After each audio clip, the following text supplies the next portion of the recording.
നമസ്കാരം, ഞാൻ ഡോക്ടർ ബിസ്മിത. ഉറക്കത്തിൽ മൂത്രമൊഴിക്കൽ അഥവാ എനൂറസിസ് എന്ന കണ്ടീഷനെ കുറിച്ചാണ് ഇന്ന് പറയുന്നത്. മൂത്രമൊഴിക്കുന്നതിന്റെ നിയന്ത്രണം നഷ്ടപ്പെടുന്നതിൽ നിന്നുണ്ടാകുന്ന ഒരു അവസ്ഥയാണിത്. 6 വയസ്സിന് താഴെയുള്ള കുട്ടികളിലാണ് ഇത് കാണുന്നതെങ്കിൽ അത് സ്വാഭാവികമായി കണക്കാക്കേണ്ട ആവശ്യമേ ഉള്ളൂ. അതിനുശേഷവും ഇത് തുടരുമ്പോഴാണ് ഇതൊരു അവസ്ഥയായി കണക്കാക്കേണ്ടത്. ഇതിന്റെ രോഗകാരണങ്ങൾ സാധാരണഗതിയിൽ വ്യക്തമല്ല എങ്കിലും പാരമ്പര്യ ഘടകങ്ങൾ ഇതിനൊരു കാരണമായി നമുക്ക് കൺസിഡർ ചെയ്യാവുന്നതാണ്.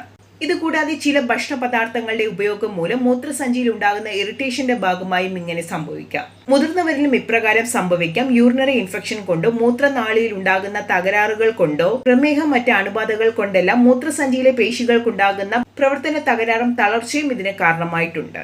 ഇതുകൂടാതെ അൾഷിമേഴ്സ് രോഗമുള്ളവരിലും ഇത് കൂടുതലായി കണ്ടുവരുന്നുണ്ട്. ഇനി പറയുന്നത് സിദ്ധ ആയുർവേദ വിധിപ്രകാരമുള്ള ഏറ്റവും എഫക്റ്റീവായി ഇതിനുവേണ്ടി ചെയ്യാൻ പറ്റുന്ന ഒറ്റമൂലിയെക്കുറിച്ചാണ്. അതിനായി നമുക്ക് ആവശ്യമുള്ളത് പച്ചനെല്ലിക്കയാണ്. 3 പച്ചനെല്ലിക്കയുടെ നീരെടുത്ത ശേഷം അതിലേക്ക് കുറച്ച് മഞ്ഞൾപ്പൊടിയും തേനും ചേർത്ത് വെറും വയറ്റിൽ എന്നും രാവിലെ കഴിക്കുകയാണെങ്കിൽ തീർച്ചയായിട്ടും ഒരാഴ്ച കൊണ്ട് തന്നെ നല്ല രീതിയിൽ വ്യത്യാസം വരുന്നതായിരിക്കും. കൂടാതെ ഏറ്റവും സിമ്പിളായി ചെയ്യാൻ പറ്റുന്ന ഒരു ഹോം റെമഡിയാണ് എന്നും രാത്രി കിടക്കുന്നതിന് മുൻപ് ഒരു പിടി അവലെടുത്ത് നനയ്ക്കാതെ കഴിച്ചിട്ട് കിടക്കുന്നതും ഏറ്റവും നല്ലതാണ്. യൂറിൻ ബ്ലഡ് ടെസ്റ്റിലൂടെ ഈ ഒരു രോഗം നിർണ്ണയിക്കാൻ കഴിയുന്നതാണ്. കൂടാതെ എക്സ്റേ പരിശോധനയിലൂടെയും കണ്ടെത്താൻ കഴിയുന്നതാണ്. കുട്ടികളിലാണ് ഈ ഒരു പ്രശ്നം കൂടുതലായി കാണുന്നതെങ്കിൽ ഒരിക്കലും അവരെ വഴക്കു പറയുകയോ പരിഹസിക്കുകയോ ചെയ്യാതിരിക്കുക. അവരോടൊപ്പം നിന്ന് ഇത് നിയന്ത്രിക്കാനുള്ള മാർഗങ്ങൾ കണ്ടെത്തി നിർദ്ദേശിക്കുകയാണ് ചെയ്യേണ്ടത്. മുതിർന്നവരിലാണ് ഈ ഒരു പ്രശ്നം കൂടുതലായി കാണുന്നതെങ്കിൽ ശ്രദ്ധിക്കേണ്ട പ്രധാന കാര്യങ്ങൾ എന്ന് പറയുന്നത് ചായ കാപ്പിയുടെ ഉപയോഗം കുറയ്ക്കുക. മദ്യപിക്കുന്നവരാണെങ്കിലും പുകവലിക്കുന്നവരാണെങ്കിലും അതിന്റെ ഉപയോഗം പൂർണ്ണമായും നിർത്തുക.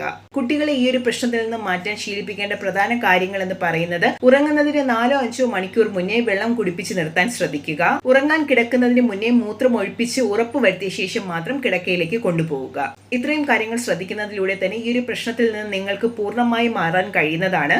എനൂറസിസിനെ കുറിച്ചുള്ള ഡീറ്റെയിൽഡ് ആയിട്ടുള്ള വീഡിയോ ചാനലിൽ അപ്ലോഡ് ചെയ്തിട്ടുണ്ട്. എല്ലാവരും കാണുക. വീഡിയോ യൂസ്ഫുൾ ആണെങ്കിൽ തീർച്ചയായിട്ടും ചാനൽ സബ്സ്ക്രൈബ് ചെയ്യുക, ഷെയർ ചെയ്യുക, ലൈക്ക് ചെയ്യുക. മറ്റൊരു വീഡിയോയിലൂടെ കാണുന്നത് വരെ ബൈ.